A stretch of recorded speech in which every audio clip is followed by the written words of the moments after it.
ನಿಮಗೆ ಒಬ್ಬ ವ್ಯಕ್ತಿ ಬಗ್ಗೆ ಕನ್ಫ್ಯೂಷನ್ ಆಗ್ತಾ ಇದೆ. ಅವ್ರ ಉದ್ದೇಶ ಏನು ಅಂತ ಅರ್ಥ ಆಗ್ತಾ ಇಲ್ಲ, ಕ್ಲಾರಿಟಿ ಸಿಗ್ತಾ ಇಲ್ಲ ಸರಿಯಾಗಿ. ಹಾಗೂ ಅವ್ರನ್ನ ಮೀಟ್ ಮಾಡಿದಾಗ ಅಥವಾ ಅವ್ರ ಜೊತೆ ಒಂದು ಕಾನ್ವರ್ಸೇಷನ್ ಮಾಡಿದಾಗ ಮಿಕ್ಸ್ಡ್ ಸಿಗ್ನಲ್ಸ್ ಅಂತ ಹೇಳ್ತೀವಿ. ಮಿಕ್ಸ್ ಸಿಗ್ನಲ್ಸ್ ಅಂದರೆ ಒಂದು ಸಲ ಇದ್ದ ಹಾಗೆ ಇನ್ನೊಂದು ಸಲ ಇರೋದಿಲ್ಲ. ಹಾಗೂ ನೀವು ಆ ವ್ಯಕ್ತಿಯ ಬಗ್ಗೆ ಇನ್ನೊಂದಷ್ಟು ಜನರ ಜೊತೆ, ಗೊತ್ತಿರೋರ ಜೊತೆ, ನಿಮ್ಮ ಫ್ರೆಂಡ್ಸ್ ಜೊತೆ ಡಿಸ್ಕಷನ್ ಮಾಡ್ತಾಯಿದ್ದೀರಾ. ಏನು ಅಂತ ನಿಮಗೆ ಫಿಗರ್ ಔಟ್ ಮಾಡೋಕ್ಕೆ ಆಗ್ತಾ ಇಲ್ಲ, ಅವ್ರ ಉದ್ದೇಶ ಏನು ಅಂತ ನಿಮಗೆ ಅರ್ಥ ಮಾಡ್ಕೊಳ್ಳೋಕೆ ಆಗ್ತಾ ಇಲ್ಲ ಅಂದಾಗ this person is not healthy for you ಅಂತಲೇ ಅರ್ಥ.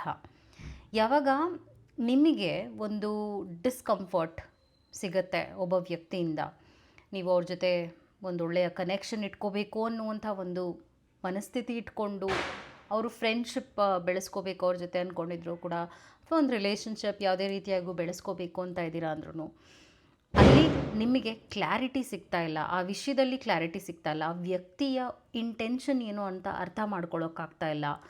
ನೀವು ಆ ವ್ಯಕ್ತಿಯ ಬಗ್ಗೆ ಬೇರೆಯವ್ರ ಜೊತೆನೂ ಡಿಸ್ಕಷನ್ ಮಾಡ್ತಾ ಇದ್ದೀರಾ, ಬೇರೆಯವ್ರ ಜೊತೆನೂ ಮಾತಾಡ್ತಿದ್ದೀರಾ. ಇವ್ರು ಹಾಗೆ ಮಾಡಿದ್ರು, ಇವ್ರು ಹೀಗೆ ಮಾಡಿದ್ರು, ಇವ್ರು ಹೀಗೆ ವರ್ತಿಸಿದ್ರು, ನನಗೆ ಯಾಕೋ ಅರ್ಥ ಆಗ್ತಾ ಇಲ್ಲ ಅಂತ ಲೈಕ್ ಒಂದು ಕ್ವೆಶ್ಚನ್ ಮಾರ್ಕ್ ನಿಮಗೆ ಸಿಗ್ತಾ ಇದೆ. ಆ ಒಂದು ಕ್ವೆಶ್ಚನ್ ಮಾರ್ಕ್, ಆ ಒಂದು ಅನೀಸಿನೆಸ್ ಆವಾಗವಾಗ ಈ ವ್ಯಕ್ತಿ ಜೊತೆ ಕನೆಕ್ಟ್ ಆದಾಗ ಸಿಗ್ತಾ ಇದೆ ಅಂದರೆ, ಅಥವಾ ಅವ್ರ ಜೊತೆ ನೀವು ಒಂದು ಮೀಟ್ ಅಥವಾ ಕಾನ್ವರ್ಸೇಷನ್ ಆದ ನಂತರ ನಿಮಗೆ ನೆಗೆಟಿವಿಟಿ ಅನಿಸ್ತಾ ಇದೆ, ಸಕ್ಡ್ ಔಟ್ ಫೀಲ್ ಬರ್ತಾ ಇದೆ, ನಿಮಗೆ ಒಂಥರ ಡ್ರೈನ್ಡ್ ಔಟ್ ಫೀಲ್ ಆಗ್ತಾ ಇದೆ ಅಂದರೆ ಈ ವ್ಯಕ್ತಿಯ ಉದ್ದೇಶ ನಿಮ್ಮ ಕಡೆಗೆ ಸರಿ ಇಲ್ಲ. ಅದು ನಿಮ್ಮ ಇಂಟ್ಯೂಷನ್ ನಿಮಗೆ ಕೊಡ್ತಿರುವಂಥ ಸಿಗ್ನಲ್ ಆಗಿದೆ. ಲೈಕ್ ರೆಡ್ ಫ್ಲ್ಯಾಗ್ ಅಂತ ಕೂಡ ಹೇಳ್ತೀವಿ.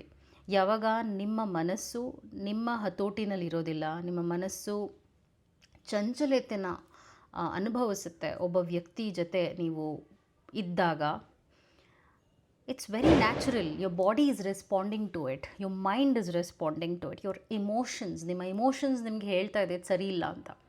So listen to it. That's what it is. Hope it helped. Take care. Thank you so much.